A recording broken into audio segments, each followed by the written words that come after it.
Sree Narayana Guru open യൂണിവേഴ്സിറ്റിയുടെ 4th സെമ്മിലെ financial management ആണ് ഈ ഒരു ഡയറിയിൽ ഡിസ്കസ് ചെയ്യുന്നത്.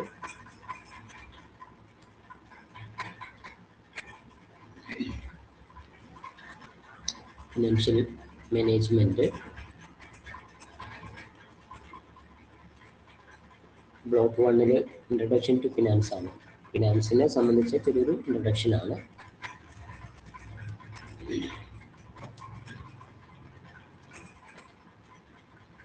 ഫിനാൻസ് എന്താണെന്ന് നമുക്കറിയാം. ധനപരമായ കുറേ ആക്ടിവിറ്റീസാണ്. ഫിനാൻസ് എന്ന് പറയുമ്പോൾ അത് പണം ആണ് എന്ന് വിചാരിക്കരുത്. പണം എന്നുള്ളതിന് നമ്മൾ മണി അല്ലെങ്കിൽ ക്യാഷ് എന്ന് തന്നെയാണ് പറയുക. ഫിനാൻസ് അതിനേക്കാൾ കുറച്ചും കൂടെ വൈഡായിട്ടൊരു മീനിങ് ആണ് ഫിനാൻസിനുള്ളത്. അതായത് പണപരമായിട്ടുള്ള കാര്യങ്ങളുടെ കുറച്ച് കൈകാര്യങ്ങളാണ് ഫിനാൻസിൽ ഉൾപ്പെടുന്നത്. എന്തായാലും അതിൻ്റെ മീനിങ് നോക്കുമ്പോൾ finance is one of the fundamental needs four starting any business.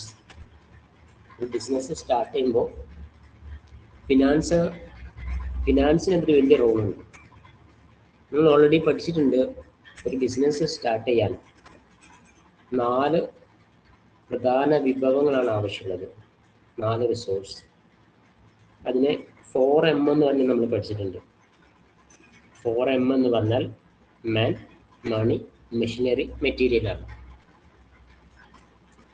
ഇതിലെ മെൻ കഴിഞ്ഞാൽ പിന്നെ വരുന്ന ഒരു പ്രധാനപ്പെട്ട വിഭവം മണിയാണ്, ധനം. ശരിക്കും ധനം എന്ന് പറയുന്നത് ബിസിനസിന്റെ ഒരു ലൈഫ് ബ്ലഡ് ആണെന്ന് പറയാം. പണം ഉണ്ടെങ്കിൽ മാത്രമേ ബിസിനസ് വർക്ക് ചെയ്യുള്ളൂ. എന്തായാലും ഫിനാൻഷ്യൽ റിസോഴ്സ് അല്ലെങ്കിൽ ഫിനാൻസ് എന്ന് പറയുന്നത് ബിസിനസിനെ സംബന്ധിച്ചിടത്തോളം വളരെ പ്രധാനപ്പെട്ട ഒരു വിഭവം തന്നെയാണെന്ന് പറയാം. ആ ഫിനാൻസിന്റെ അവൈലബിലിറ്റി ഉറപ്പാക്കിയാൽ മാത്രം പോരാ. Business must manage their finance effectively. അതിന് മാനേജ് ചെയ്യണം. ആ ഫിനാൻസിനെ നമ്മൾ ശരിക്കും മാനേജ് ചെയ്താലാണ് ബിസിനസിന്റെ ലക്ഷ്യം നിറവേറാൻ പറ്റുള്ളൂ. മനുഷ്യ വിഭവം കുറെ ആളുകൾ ബിസിനസ് സ്ഥാപനത്തിൽ ഉണ്ടായത് കൊണ്ട് ബിസിനസ് രക്ഷപ്പെടില്ല. ബിസിനസ് നന്നാവണമെങ്കിൽ ആ മനുഷ്യ വിഭവത്തെ ശരിയായ രീതിയിൽ മാനേജ് ചെയ്യണം. എന്ന് പറഞ്ഞ പോലെ തന്നെ ഫിനാൻസും അങ്ങനെ തന്നെയാണ്. പണം ഉണ്ടായാൽ പോരാ, അല്ലെങ്കിൽ ഫിനാൻസ് നമുക്ക് കിട്ടിക്കൊണ്ടിരുന്നാൽ മാത്രം പോരാ. അതിനെ നല്ല രീതിയിൽ മാനേജ് ചെയ്താൽ മാത്രമേ നമുക്ക് ബിസിനസ് ഡെവലപ്പ് ചെയ്യാൻ പറ്റുള്ളൂ, അല്ലെങ്കിൽ ബിസിനസിന്റെ ലക്ഷ്യം നേടാൻ പറ്റുള്ളൂ. എങ്ങനെയാണ് ഒരു ബിസിനസിനെ സംബന്ധിച്ചിടത്തോളം ഒരു ബിസിനസ്സിന് നല്ല ഫിനാൻസ് ആണെന്ന് പറയാം? Furthermore, the study source of fund and efficient financial management are required throughout the life of a business, even situations where a business is sold or wound up. ഒരു ബിസിനസ് ഉണ്ടായത് മുതൽ ആ ബിസിനസിന്റെ അവസാനം വരെ സ്റ്റഡി ആയിട്ടുള്ള ഒരു സോഴ്സ്, ഫണ്ടിന്റെ ഒരു സോഴ്സ് നമുക്ക് ഉണ്ടാവുകയും അത് നല്ല രീതിയിൽ ഉപയോഗപ്പെടുത്താൻ സാധിക്കുകയും ചെയ്യുക എന്നുള്ളതാണ് ഫിനാൻസിന്റെ പ്രധാനപ്പെട്ട ഒരു പ്രവർത്തനം എന്ന് പറയുന്നത്. അതായത് ഏറ്റവും നല്ല ഫിനാൻഷ്യൽ മാനേജ്മെന്റ് ഉണ്ടാവുക എന്നതാണ് ഉദ്ദേശിക്കുന്നത്. അത് എപ്പോഴെങ്കിലും ഉണ്ടായ പോരാ. എപ്പോഴാണോ നമുക്ക് ഫണ്ട് ആവശ്യം വരുന്നത് അപ്പോഴൊക്കെ നമുക്ക് ഫണ്ട് അവൈലബിൾ ആവണം. അതിനെ നല്ല രീതിയിൽ മാനേജ് ചെയ്യാൻ പറ്റും വേണം. So the fund should be managed and controlled according to the set of procedures. ബിസിനസ്സിനെ സംബന്ധിച്ചിടത്തോളം ഈ ഫിനാൻസിനെ കൺട്രോൾ ചെയ്യുക, അവൈലബിൾ ആക്കുക എന്നൊക്കെ പറഞ്ഞാൽ നമുക്ക് തോന്നിയ പോലെ അവൈലബിൾ ആക്കുകയും കൺട്രോൾ ചെയ്യലും അല്ല. ബിസിനസ്സിൽ അതിന് അതിൻ്റെതായ പ്രൊസീജിയേഴ്സ് ഉണ്ട്. ആ പ്രൊസീജിയേഴ്സ് യൂസ് ചെയ്തുകൊണ്ട്, ഫോളോ ചെയ്തുകൊണ്ട് ബിസിനസ്സിലെ ഫണ്ടിനെ മാനേജ് ചെയ്താണ് ബിസിനസ്സിലെ ഫിനാൻസ് എന്ന് പറയുന്നത്. അപ്പോൾ ഇവിടെ ജനറൽ ആയിട്ടുള്ള ഫിനാൻസിനെ കുറിച്ചാണ് ഇവിടെ പറഞ്ഞത്. ബിസിനസ് ഫിനാൻസിലേക്ക് നമുക്ക് പിന്നീട് കടക്കാം.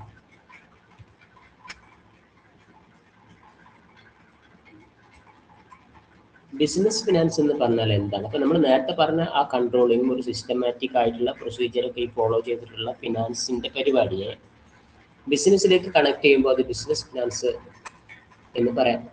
നമ്മൾ ആദ്യം ഫിനാൻസിന്റെ മീനിങ് തന്നെയാണ് ദ വേർഡ് ഫിനാൻസ്. അതിന്റെ മീനിങ് നോക്കുമ്പോൾ ഈ വേർഡ് വന്നത് ഫൈൻ എന്ന വാക്കിൽ നിന്നാണ്. അതിന്റെ അർത്ഥം പേ, സെറ്റിൽ ഓർ ഫിനിഷ് എന്നൊക്കെയാണ്. കൊടുത്ത് വീട്ടുക, എന്താ പറയുക, സെറ്റിൽ ചെയ്യുക എന്നൊക്കെ പറയുന്ന ആ ഒരു വാക്കിൽ നിന്നാണ്, ഫൈൻ എന്നുള്ള വാക്കിൽ നിന്നാണ് ഫിനാൻസ് വന്നിട്ടുള്ളത്. എന്തായാലും ഇവിടെ ഫിനാൻഷ്യൽ മാനേജ്മെന്റ് അല്ലെങ്കിൽ ഫിനാൻസ് എന്ന് പറയുന്നത് ഇതിന്റെ ധനത്തിന്റെ മാനേജ്മെന്റും അതുമായി ബന്ധപ്പെട്ട കുറേ കാര്യങ്ങളും കുറേ പ്രവർത്തനങ്ങളും ഉൾപ്പെടുന്നതാണ്. ഫിനാൻസിന്റെ ഡെഫിനിഷൻ നോക്കുകയാണെങ്കിൽ it's an art and science of managing money. Finance എന്ന് പറഞ്ഞാൽ arts and science of managing money ആണ്. ജസ്റ്റ് ഒരു ഡെഫിനിഷൻ മാത്രം ജസ്റ്റ് ഒന്ന് നോക്കിയാൽ മതി. ഫിനാൻസിനെ പ്രധാനമായിട്ടും രണ്ടായിട്ട് തരംതിരിക്കാം. അത് പ്രൈവറ്റ് ഫിനാൻസും പബ്ലിക് ഫിനാൻസും ആണ്. പ്രൈവറ്റ് ഫിനാൻസ് എന്ന് പറഞ്ഞാൽ handling the finance of individual or house hold including activities, saving, borrowing, planning, expenses. പേഴ്സണലായിട്ട് നമ്മൾ നമ്മളുടെ കാര്യങ്ങൾക്ക് വേണ്ടിയിട്ട് ഫിനാൻസിനെ മാനേജ് ചെയ്യാറുണ്ട്, ധനത്തെ മാനേജ് ചെയ്യാറുണ്ട്. അതായത് നമ്മൾ നമ്മുടെ സേവിങ്സ്, കടം വാങ്ങുക, എക്സ്പെൻസ് പ്ലാൻ ചെയ്യുക, ഇതൊക്കെ പ്രൈവറ്റ് ഫിനാൻസ് ആണ്, വ്യക്തിപരമായ ആവശ്യങ്ങൾക്ക് വേണ്ടി ചെയ്യുന്നത്. ഇതല്ലാതെ പബ്ലിക് ഫിനാൻസ് കൂടി ഉണ്ട്. It involves the government's management of money. അപ്പോൾ ഗവൺമെന്റ് നമുക്ക് വേണ്ടിയിട്ട് ധാരാളം കാര്യങ്ങൾ ചെയ്തുകൊണ്ടിരിക്കുന്നുണ്ട്. ഇതും ഒരു ഫിനാൻസ് ആണ്. ഫിനാൻസ് എന്ന് പറഞ്ഞാൽ ഞാൻ നേരത്തെ പറഞ്ഞു, പണത്തിന്റെ വരവും പോക്കും അതിന്റെ കൈകാര്യം ചെയ്യലുമാണ്. ഗവൺമെന്റ് ഇത് കൈകാര്യം ചെയ്യുന്നുണ്ട്. പണത്തിന്റെ വരവ് ഗവൺമെന്റിനുണ്ട്, അതിന്റെ കൈകാര്യങ്ങളുണ്ട്, അതിന്റെ ഒഴുക്കുണ്ട്. അതെങ്ങനെ? പൊതുജനങ്ങളിൽ നിന്ന് ടാക്സ് കളക്ട് ചെയ്യുകയും മറ്റു ടാക്സും മറ്റൊക്കെ, അതായത് ടാക്സ് ആയിട്ടും ഫീ ആയിട്ടും ഫൈൻ ആയിട്ടൊക്കെ ഗവൺമെന്റ് ക്യാഷ് കളക്ട് ചെയ്യുകയും അതിനെ വേറെ രൂപത്തിൽ ഉപയോഗപ്പെടുത്തുകയും നമ്മുടെ തന്നെ ഇൻഫ്രാസ്ട്രക്ചർ ഡെവലപ്മെന്റിന് വേണ്ടി അത് ചെലവഴിക്കുകയും ചെയ്യുന്നു. അതും ഒരു ഫിനാൻസ് ആണ്. ഇതിനെ നമ്മൾ പബ്ലിക് ഫിനാൻസ് എന്ന് പറയും. ഈ ബിസിനസ് ഫിനാൻസിലേക്ക് വന്നാലോ, ഇതേ പ്രവർത്തനങ്ങൾ നമ്മൾ ബിസിനസ്സിലേക്ക് എടുത്താൽ അത് ബിസിനസ് ഫിനാൻസ് ആയി. ശരിക്ക് ബിസിനസിനെ കുറിച്ചുള്ള ഒരു മീനിങ് ഒക്കെ ഇതിന്റെ കൂടെ ആഡ് ചെയ്യാം. ബിസിനസ് എന്താണെന്ന്, മറ്റുള്ള ആക്ടിവിറ്റികൾ പോലെ തന്നെ മനുഷ്യന്മാരുടെ ഒരു ആക്ടിവിറ്റിയാണ് ബിസിനസ്. ഇതിന് ധനം വളരെ അത്യാവശ്യമാണ്. ബിസിനസിൻ്റെതായ ചില പ്രൊസീജിയേഴ്സും റെഗുലേഷൻസും ഉണ്ട്. അതനുസരിച്ച് ഈ ഫിനാൻസിനെ കൺട്രോൾ ചെയ്യുകയും ബിസിനസ് അവൈലബിൾ ആക്കുകയും ചെയ്യുന്ന സംവിധാനത്തിനെയാണ് ബിസിനസ് ഫിനാൻസ് എന്ന് പറയുന്നത്. ഡെഫിനിഷൻ കൊടുത്തിട്ടുണ്ട്.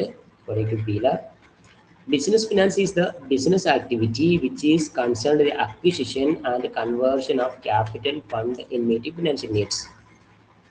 ബിസിനസ്സിന് ആവശ്യമായ ഫണ്ട് കണ്ടെത്തുകയും, അക്വിസിഷൻ എന്നാൽ നേടിയെടുക്കുക, അതിന്റെ കൺവേർഷൻ അത് മാറ്റി ഉപയോഗിക്കുക of capital fund. Financial need meet ചെയ്യാൻ വേണ്ടി അതിനെ ക്യാപിറ്റലായിട്ടോ മറ്റോ അതിനെ ഉപയോഗപ്പെടുത്തുക. എന്തിനാണ്? ടു അച്ചീവ് ഓർഗനൈസേഷണൽ ഒബ്ജക്റ്റീവ്സ്, അല്ലെങ്കിൽ ബിസിനസിന്റെ ഒബ്ജക്റ്റീവ്സ് നേടാൻ വേണ്ടി. Scope of finance. ഈ ഫിനാൻസ് എവിടെയൊക്കെ നമുക്ക് ഉപയോഗിക്കാം? പേഴ്സണൽ ഫിനാൻസ് ഉണ്ട്, കോർപ്പറേറ്റ് ഫിനാൻസ് ഉണ്ട്, പബ്ലിക് ഫിനാൻസ് ഉണ്ട്, ഇൻവെസ്റ്റ്മെന്റ് ഫിനാൻസ് ഉണ്ട്, ഫിനാൻഷ്യൽ സിസ്റ്റം ഉണ്ട്, ദെൻ ഇന്റർനാഷണൽ ഫിനാൻസ്. ഇതിനെ ഒന്ന് എക്സ്പ്ലെയിൻ ചെയ്യാം. എന്താണ് personal finance? It involves independently handling one's financial resources to build a wealth, achieve financial objectives. നമ്മുടെ വ്യക്തിപരമായ ആവശ്യങ്ങൾക്ക് വേണ്ടിയിട്ട് വെൽത്തിനെ ഒന്ന് മാനേജ് ചെയ്യുകയാണെങ്കിൽ നമുക്കൊക്കെ ഇൻകം സോഴ്സ് ഉണ്ട്. അത് ഒരു വരവ് മാത്രമാണ്, ക്യാഷ് ആയിട്ട് വരുന്നു. അത് ഫിനാൻസ് ആയിട്ടില്ല. അതിനെ ഫിനാൻസ് ആക്കണമെങ്കിൽ അതിനെ നമ്മളൊന്ന് മാനേജ് ചെയ്യണം. അതായത് വരുന്ന എക്സ്പെൻസുകൾ, വരുന്ന ഇൻകത്തിനെ നമ്മൾ എന്ത് ചെയ്യണം? This includes budgeting. നമ്മൾ എങ്ങനെയൊക്കെ ചെലവഴിക്കണമെന്ന് തീരുമാനിക്കണം. സേവിങ്സ് വേണം. ഇൻവെസ്റ്റിംഗ് ഓപ്ഷനെ കുറിച്ച് തീരുമാനിക്കണം. ടാക്സിനെ കുറിച്ച്, ഇൻഷുറൻസ്, റിട്ടയർമെന്റ്, ഇതിനെ കുറിച്ചെല്ലാം പ്ലാൻ ചെയ്യുന്ന പരിപാടിയാണ് പേഴ്സണൽ ഫിനാൻസിൽ, നമ്മുടെ വ്യക്തിപരമായ അല്ലെങ്കിൽ പ്രൈവറ്റ് ആയിട്ടുള്ള കാര്യങ്ങൾക്ക് വേണ്ടി. കോർപ്പറേറ്റ് ഫിനാൻസിന്റെ, കോർപ്പറേറ്റ് എന്ന് പറഞ്ഞാൽ തന്നെ ബിസിനസ് സ്ഥാപനങ്ങളാണ്. It involves the methods by which a company acquire and allocate the overseas fund to enhance shareholders' value. ഒരു ബിസിനസ് സ്ഥാപനം അവരുടെ ഷെയർ ഹോൾഡേഴ്സിനെ നന്നാക്കാൻ വേണ്ടി, ഒരു ബിസിനസ് സ്ഥാപനത്തിന്റെ ലക്ഷ്യം പ്രോഫിറ്റ് ഉണ്ടാക്കലാണ്. പ്രോഫിറ്റ് ഉണ്ടാക്കുന്നത് എന്തിനാണ്? അതിന് ഷെയർ എടുത്ത ആളുകളെ നന്നാക്കാനാണ്. അവരുടെ ഡെവലപ്മെന്റിന്റെ ഉദ്ദേശമാണ്. അതിനു വേണ്ടിയിട്ട് ആ കോർപ്പറേറ്റ് കമ്പനി ഫണ്ട് കളക്ട് ചെയ്യുകയും അതിനെ മാനേജ് ചെയ്യുകയും ചെയ്യും. കമ്പനീസ് അക്വയർ ആൻഡ് അലോക്കേറ്റ്, അവർ ചെലവഴിക്കും. Overseas fund enhance share holders value. This field encompasses the capital budgeting, management of working capital, the structure of capital, dividend, ഇതെല്ലാം കമ്പനി തീരുമാനിക്കും. ഇതിനെ, ഫിനാൻസിനെ കമ്പനിയുടെ ആവശ്യങ്ങൾക്കനുസരിച്ച് ക്രമീകരിക്കുക, അതിനെ കോർപ്പറേറ്റ് ഫിനാൻസ് എന്ന് പറയും. പബ്ലിക് ഫിനാൻസിലേക്ക് വരുമ്പോൾ it pertain to income and expenditure of a country. നമ്മുടെ രാജ്യത്തിന്റെ ഇൻകാണ്, അതിനെ മാനേജ് ചെയ്യലാണ്. Along with their tax regulations. It include government budgets, management, public debts, provisions etcetera. ഒരു രാജ്യത്തിന്റെ ധനത്തിന്റെ മാനേജ്മെന്റിനെ അല്ലെങ്കിൽ അതിന്റെ കൈകാര്യത്തെ പബ്ലിക് ഫിനാൻസ് എന്ന് പറയുന്നു. ദെൻ ഇൻവെസ്റ്റ്മെന്റ് ഫിനാൻസ്, ഇങ്ങനെ ഒരു ഫിനാൻസ് കൂടിയുണ്ട്. ക്യാഷ് എടുത്ത് ചെലവഴിക്കൽ എന്നല്ല, ക്യാഷ് ഭാവിയിലേക്ക് നമ്മൾ എന്ത് ചെയ്യാം, എടുത്തു വെക്കുന്നതിന് ഇൻവെസ്റ്റ്മെന്റ് ഫിനാൻസ് എന്ന് പറയും. Focus on driving the assets, utilising financial instruments to meet investors return objectives. It include asset valuation, portfolio management and investment approaches for individuals, companies and institutions. വ്യക്തികൾ മാത്രമല്ല ഫ്യൂച്ചറിലേക്ക് ഇൻവെസ്റ്റ് ചെയ്യുക, കമ്പനികളും എന്ത് ചെയ്യും, ഫ്യൂച്ചറിലെ ആവശ്യങ്ങൾക്ക് വേണ്ടിയിട്ട് അല്ലെങ്കിൽ ഫ്യൂച്ചറിലെ അനിശ്ചിതാവസ്ഥ കുറയ്ക്കാൻ വേണ്ടിയിട്ട് ഇൻവെസ്റ്റ് ചെയ്യും. ഇതിനെ ഇൻവെസ്റ്റ്മെന്റ് ഫിനാൻസ് എന്ന് പറയും. ഫിനാൻഷ്യൽ സിസ്റ്റം ഉണ്ട്. Entities, market place, tools and regulations that distribute financial resources in the economy. നമ്മുടെ രാജ്യത്ത് ഒരു ഫിനാൻഷ്യൽ സിസ്റ്റം ഉണ്ട്, അത് ഫോളോ ചെയ്യും. അതിന് പല സ്ഥാപനങ്ങളിലൂടെ ആയിരിക്കും അതിനെ നമ്മൾ എന്താ പറയുക മെയിൻറ്റെയിൻ ചെയ്യുന്നത്. അതായത് bank, insurance company, capital market, stock market, payment system, central bank, ഇതെല്ലാം ഉൾപ്പെടുന്ന ഒരു ഫിനാൻഷ്യൽ സിസ്റ്റം നമ്മുടെ രാജ്യത്തിലെ എല്ലാ രാജ്യത്തും ഇതേപോലെ ബാങ്കും മറ്റും ഉൾപ്പെടുന്ന ഒരു ഫിനാൻഷ്യൽ സിസ്റ്റം ഉണ്ടാവും. ഇവിടെ ഫിനാൻസിന്റെ റോളാണ് അല്ലെങ്കിൽ ഫിനാൻസിന്റെ സ്കോപ്പാണ് ഇവിടെ പറയുന്നത്. ഈ ഏരിയയിലൊക്കെ ഫിനാൻസ് യൂസ് ചെയ്യുന്നുണ്ട് അല്ലെങ്കിൽ ഫിനാൻസ് ഉണ്ട് എന്ന് പറയാം. ഇനി ഇന്റർനാഷണൽ ഫിനാൻസ് ഉണ്ട്. ലോകം മുഴുവൻ അല്ലെങ്കിൽ മറ്റു രാജ്യങ്ങളുമായി കണക്ട് ചെയ്യുന്ന financial system. The macro economic element related to global trade, capital movement, foreign commerce among nations, വിദേശ രാജ്യങ്ങളുമായിട്ടുള്ള ബിസിനസ് ഇടപാടുകൾ, ഇതിലെല്ലാം ഫിനാൻഷ്യൽ സിസ്റ്റം ഉണ്ട് അല്ലെങ്കിൽ ഒരു ഫിനാൻസ് ഉണ്ട്. അതിന് ഇന്റർനാഷണൽ ഫിനാൻസ് എന്ന് പറയും.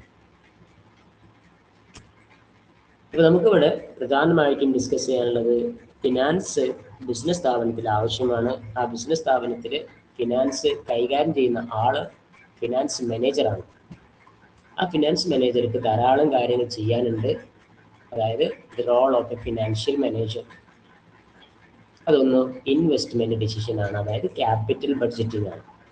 ഒരു ബിസിനസ് മാൻ എന്ന നിലക്ക് അല്ലെങ്കിൽ ഒരു ബിസിനസ് സ്ഥാപനത്തിൽ വർക്ക് ചെയ്യുന്ന ഇൻവെസ്റ്റ്മെന്റ് മാനേജർ, ഫിനാൻസ് മാനേജർ എന്ന നിലക്ക് അയാൾക്ക് ചെയ്യാനുള്ളത് ക്യാപിറ്റൽ ബഡ്ജറ്റിംഗ് ആണ്. ഒരു സ്ഥാപനം നമ്മൾ സ്റ്റാർട്ട് ചെയ്യുമ്പോൾ 5 കോടി രൂപയാണ് ആ ബിസിനസിന്റെ ഓതറൈസ്ഡ് ക്യാപിറ്റൽ. ആ 5 കോടി എങ്ങനെയൊക്കെ എവിടെയൊക്കെ വെക്കണം എന്ന് തീരുമാനിക്കുക, അതിനാണ് ക്യാപിറ്റൽ ബഡ്ജറ്റിംഗ് എന്ന് പറയുന്നത്.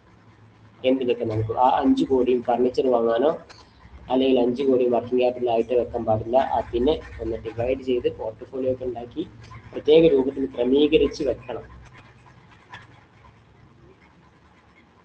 അപ്പോൾ എന്തായാലും ഇൻവെസ്റ്റ്മെന്റ് ഡിസിഷനിൽ ക്യാപിറ്റൽ ബഡ്ജറ്റിംഗ് ആണ്. അതിനായിട്ട് നമുക്ക് കുറേ ടൂൾസ് ഉണ്ട്. അതായത് ആ പ്രോജക്റ്റിനെ ഇവാലുവേറ്റ് ചെയ്യുക. ഒരു ബിസിനസ് സ്ഥാപനത്തിലേക്ക് നമ്മൾ ക്യാഷ് ഇടുമ്പോൾ ആ പ്രോജക്റ്റ് അല്ലെങ്കിൽ ആ ബിസിനസ് പ്രോഫിറ്റബിലിറ്റി ഉണ്ടാക്കുമോ ഇല്ലയോ എന്നുള്ള കാര്യങ്ങളൊക്കെ ഒന്ന് ഇവാലുവേറ്റ് ചെയ്യണം. അത് ഇൻവെസ്റ്റ്മെന്റ് ഡിസിഷനാണ്. റിസ്ക് അസസ്മെന്റ് നടത്തണം. എന്തൊക്കെയാ അൺസർട്ടാനിറ്റി ആ ഒരു സംഗതിയുമായി ബന്ധപ്പെട്ടുണ്ട്. എവിടെയെങ്കിലും നമ്മൾ ഇൻവെസ്റ്റ് ചെയ്യുമ്പോൾ അതിൻ്റെ അൺസർട്ടാനിറ്റി മനസ്സിലാക്കണം. Then resource allocation, choosing between the competing project to ensure optimal use of fund.